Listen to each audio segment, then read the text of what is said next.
Chapter number 18, how does production take place. इस chapter का हम क्वेश्चन आंसर एक्सप्लेनेशन हम लोग देखेंगे। Here we have first question, compare how land is used in village and town.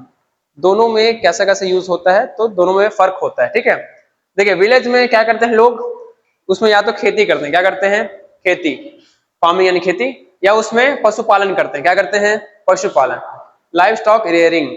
ठीक है, पशुपालन करते हैं, या तो भैंस पाल लेंगे, गाय पाल लेंगे, ये सब करते हैं इसमें गांव में। और क्या कर सकते हैं, उसमें सब्जी वगैरह उगा सकते हैं, तो फार्मिंग में ही आ गया समझिए। जबकि टाउन्स, टाउन यानी क्या होता है, सिटी से थोड़ा नीचे, कस्बा बोलते हैं हिंदी में टाउन को। Land is used as residential, जबकि टाउन में क्या करते हैं, रहने के लिए यूज करते हैं, मार्केट वगैरह बनाते हैं, कभी कभी फैक्ट्री लगा देते हैं, और ट्रांसपोर्टेशन नेटवर्क यानी कि रोड वगैरह बनाते हैं। ठीक है, और कमर्शियल कॉम्प्लेक्स, कमर्शियल कॉम्प्लेक्स मतलब होता है बिजनेस करने के लिए, कॉम्प्लेक्स, कॉम्प्लेक्स यानी बिल्डिंग, कमर्शियल यूज मतलब बिजनेस यूज के लिए, क्या यूज के लिए, बिजनेस यूज के लिए, लिख सकते हैं आप लोग। दो चीज होते हैं, कमर्शियल और पर्सनल, कमर्शियल और पर्सनल, पर्सनल यानी घर के लिए हो गया, अपने लिए, कमर्शियल यानी होता है बिजनेस के लिए, कमर्शियल यानी बिजनेस, ये commercial. Okay, moving to the second question, the government is responsible for providing residential quarter for its employ, do you agree, explain. जैसे आप पता है, जो गवर्नमेंट एम्प्लॉय होता है उनके रहने के लिए सरकार खुद व्यवस्था देती है। जैसे कि सिंचाई कॉलोनी सुने हो पामगढ़ का, तो उसमें जो है गवर्नमेंट प्रोवाइड करती है, गवर्नमेंट दे देगी, वहां पर गवर्नमेंट एम्प्लॉय लोग रहते हैं, नोटिस किए हो, देखे हो, तो वो जान लो। ठीक है, तो ऐसे ही जो गवर्नमेंट जॉब वाले लोग रहते हैं उनका हर ख्याल कौन रखते हैं, सरकार रखते हैं। यहाँ तक कि डीए, पीए यानी कि डियरनेस अलाउंस, पर्सनल अलाउंस और रेसिडेंशियल अलाउंस, ये सब भी देती है। मतलब कि आपके, जब मान चलो आपका सरकारी नौकरी लगा है, वो आपके घर से 50 किलोमीटर दूर है, तो आपके आने जाने का पैसा भी देती है सरकार। ठीक है, तो ये सब बेनिफिट मिलता है गवर्नमेंट जॉब वालों को। तो आपको क्या बोलना है, यस मिलता है। ठीक है, यहाँ का बेस्ट एग्जांपल पास में सिंचाई कॉलोनी है, वहां पर गवर्नमेंट एम्प्लॉयज को बिना किराए के रहने को मिलता है। ठीक है, तो गवर्नमेंट एम्प्लॉयज ऑफन वर्क, उनका बहुत बार ट्रांसफर वगैरह होते रहता है। रिमोट पोस्टिंग मतलब कि बहुत लोकल इलाके में हो जाता है, दूर इलाके में। सो प्रोवाइडिंग रेसिडेंशियल क्वार्टर इंश्योर उनके स्टेबिलिटी, सेफ्टी, इन सबको बरकरार रखता है। क्या को बरकरार रखता है, स्टेबिलिटी, मतलब उनका लाइफ में ज्यादा उथल पुथल ना हो, नॉर्मल चलता रहे। और बेटर लिविंग स्टैंडर्ड, एक जो आईएएस ऑफिसर होते हैं उनको इतना बड़ा बंगला मिलता है जिसका अगर उनको किराया देना पड़ता तो 1.5-2 लाख महीने का किराया होता। ठीक है, एक आईएएस ऑफिसर को इतना बड़ा बंगलो मिलता है।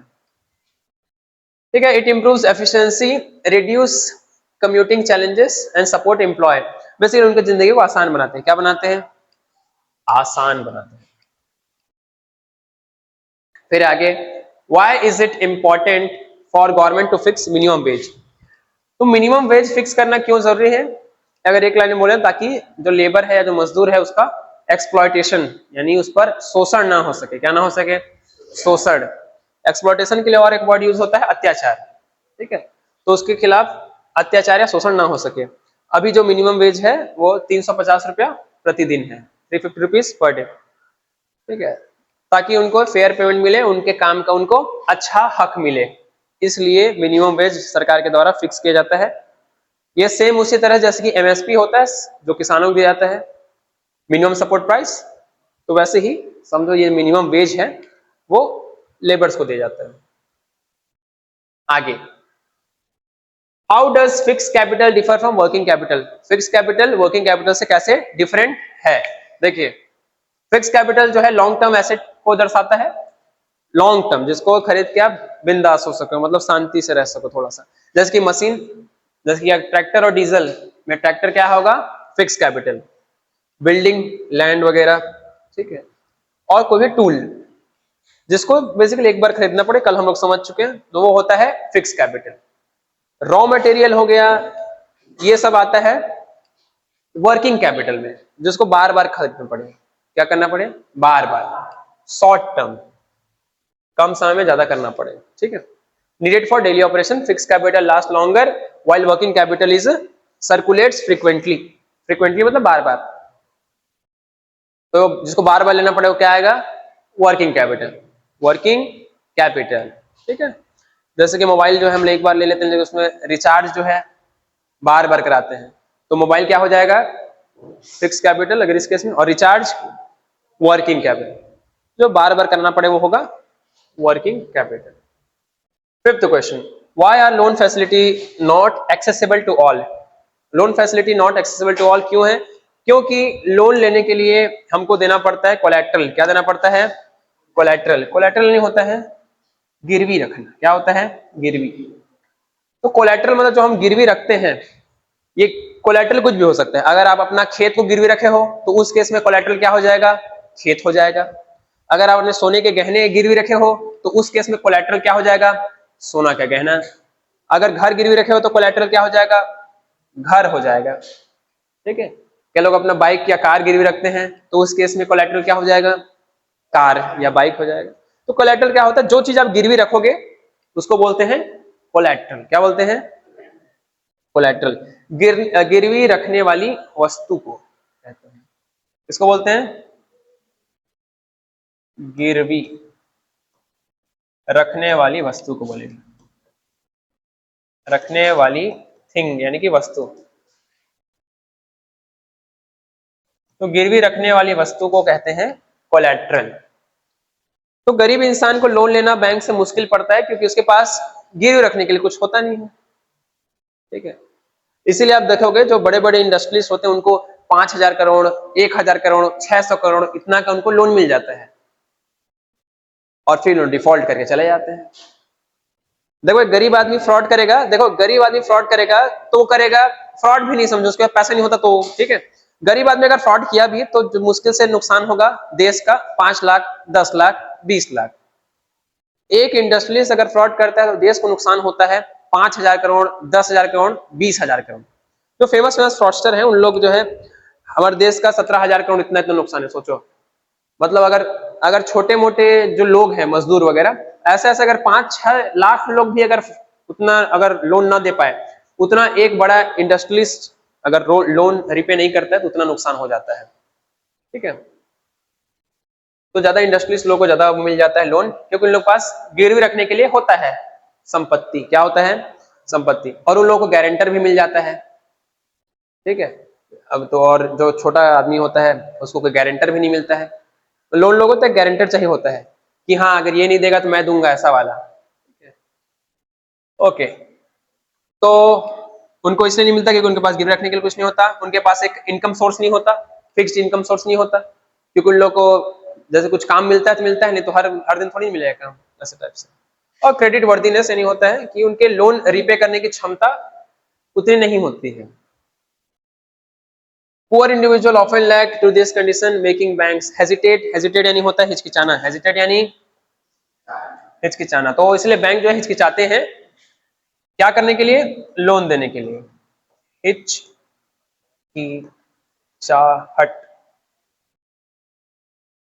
यहां पर हिचकिचाना या इसलिए बैंक लोग हिचकिचाते हैं। ठीक है।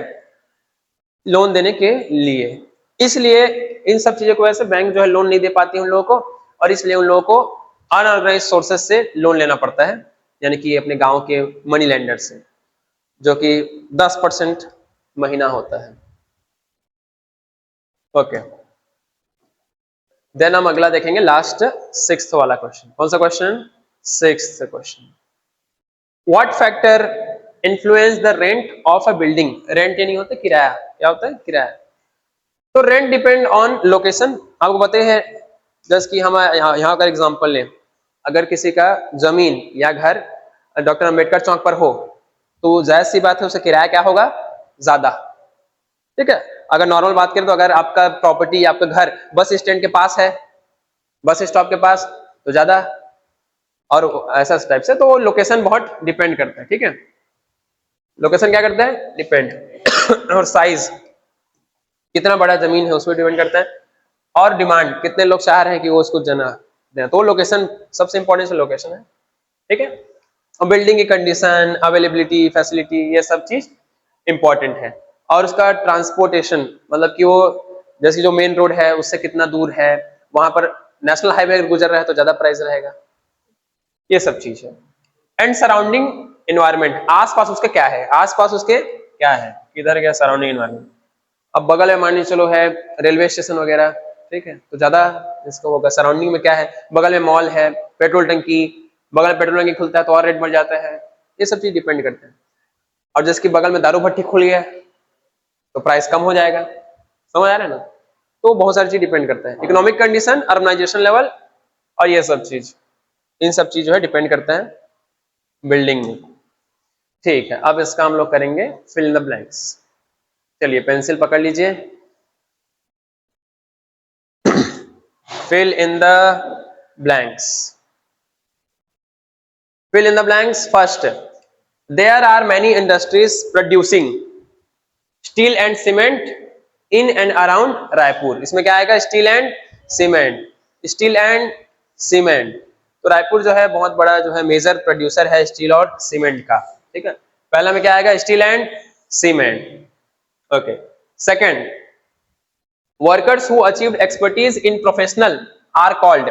जो प्रोफेशनल है उसको क्या बोलेंगे, स्किल्ड बोलेंगे, अनस्किल्ड बोलेंगे, स्किल्ड। स्किल्ड है तभी तो वो प्रोफेशनल है, ठीक है, तो इसलिए क्या आएगा, skilled. Next, national highway 46 which connects Mumbai and Kolkata passes through Raipur. तो हर नेशनल हाईवे को अलग अलग कोड दिए हैं, क्या दिए हैं, कोड, जैसे कि हमारा पिन कोड होता है ना वैसे ही। तो नेशनल हाईवे का अलग अलग उसको ब्लू येलो कलर से दर्शाया जाता है और शॉर्टकट में उसको NH लिखते हैं। क्या लिखते हैं, NH। NH का full form national highway, okay. तो NH 46 कहां से गुजरती है, रायपुर से। कहां से गुजरती है, रायपुर से। आगे, मशीन और बिल्डिंग फिक्स्ड कैपिटल है कि वर्किंग कैपिटल है, फिक्स्ड कैपिटल है। इसमें अगर मशीन देख लिए तो बिल्डिंग तो आपको कंफर्म ही होगा, बिल्डिंग एक ही बार तो बनाओगे ना, उसका चल जाएगा कम से कम 20 साल। तो अगर इसे मशीन देख के कंफ्यूज होगा तो बिल्डिंग को देख लेना, बिल्डिंग बनाओगे तो कम से कम 20 साल राहत है, ठीक है, चाहे आप सीट कहीं क्यों ना बनाओ, ठीक है। तो इस क्या आ जाएगा, फिक्स कैपिटल, बिल्डिंग और मशीन फिक्स कैपिटल। आगे, arranging resources for production is called organisation. अब सुनो ना, आपका रूम ऑर्गेनाइज्ड है कि नहीं, ऐसा बोलते हैं। तो किसी चीज को अरेंज करना, इसमें आप लोग याद करेंगे अरेंज, इसको अंडरलाइन कर लीजिए। इसमें ये इससे नोटिस करना, यहां लिखा है अरेंज, क्या लिखा है, अरेंज। तो अरेंज करना मतलब ऑर्गेनाइज करना, अरेंज करना मतलब ऑर्गेनाइज करना, ठीक है। तो और कोई चीज बहुत अच्छे से अरेंज है मतलब वो क्या है, ऑर्गेनाइज्ड है, क्या है, ऑर्गेनाइज्ड है, okay. Next, all kind of physical and mental effort known as labor, known as labor। आपने सुना है आज मैं बहुत ज्यादा फिजिकल लेबर किया, तो अगर आपको मान लो घर में बहुत ज्यादा घास है और उसको कटाई किए तो बोलोगे आज मैंने बहुत ज्यादा फिजिकल लेबर किया। और किसी दिन 6 घंटे पढ़ दिए तब भी थक जाओगे तो बोलोगे आज मैंने बहुत ज्यादा मेंटल लेबर किया। तो लेबर दोनों चीज के लिए यूज होगा, ठीक है, okay. Next, fixed and working capital are required to organise production. Fixed और वर्किंग दोनों कैपिटल चाहिए रहता है प्रोडक्शन के लिए, किसी चीज का उत्पाद करने के लिए। क्या करने के लिए, प्रोडक्शन को अगर सीधा साधारण भाषा में बोले तो बनाने के लिए। क्या करने के लिए, बनाने के लिए, ठीक है, बनाने के लिए। प्रोडक्शन यानी बनाना, इसका एग्जैक्ट नहीं होता उत्पाद, क्या होता है, उत्पाद या उत्पादन, ओके। नेक्स्ट, नेक्स्ट हमारा ऑड ऑन आउट है जो कि इजी है, ठीक है। देखिए हमारे पास इसमें 3 ही क्वेश्चन है मेरे हिसाब से। दुर्ग, बलौदा बाजार, आरंग और राजनांदगांव, इसमें अलग कौन है, आरंग। अलग कौन है, क्योंकि बाकी सब जो है जिले हैं, यानी जिला है, और आरंग क्या है, एक टाउन है। आरंग क्या है, एक टाउन है, बाकी सब क्या है, डिस्ट्रिक्ट है, ठीक है, कर लीजिए underline, okay. Land, labour, cement और कैपिटल, इसमें अलग क्या है, सीमेंट। अलग क्या है, सीमेंट। इसमें क्या अलग कौन है, सीमेंट। बाकी लैंड, लेबर, कैपिटल ये है प्रोडक्शन के लिए इंपॉर्टेंट है या बिजनेस के लिए इंपॉर्टेंट है, जबकि सीमेंट जो है इररिलेवेंट है, इससे इररिलेवेंट अलग चीज है, ठीक है, ओके। पहले में आरंग और दूसरा में सीमेंट। आगे, मशीन, बिल्डिंग, प्लांट और रॉ मटेरियल, अलग क्या है इसमें, रॉ मटेरियल। बाकी सब फिक्स कैपिटल है और रॉ मटेरियल क्या है, एक वर्किंग कैपिटल है। इसमें आप लोग एक्सप्लेनेशन को भी लिख लीजिए, रीजन को, क्योंकि बाकी सब तो आपको पता है, लेकिन इसमें आप लोग रीजन को लिख लीजिए, ठीक है। रीजन क्या है? Others are fix capital while the raw material is working capital. Raw material होता है कच्चा सामान या कच्चा माल इसको बोलते हैं, ठीक है। जैसे कि अगर आप एक चिप्स बनाने वाली कंपनी हो तो रॉ मटेरियल क्या होगा? आलू, ठीक है। और अगर आप कॉटन के कपड़े बनाने वाली कंपनी हो, सूती के कपड़े, तो आपके रॉ मटेरियल क्या होगा? कॉटन, ठीक है। अगर आप दिए बनाने वाली कंपनी हो या घड़े बनाने वाली कंपनी, रॉ मटेरियल क्या होगा? मिट्टी, ऐसा टाइप से। तो वही होता है रॉ मटेरियल। इतना ही है question. Okay, so that is it for today, thank you so much.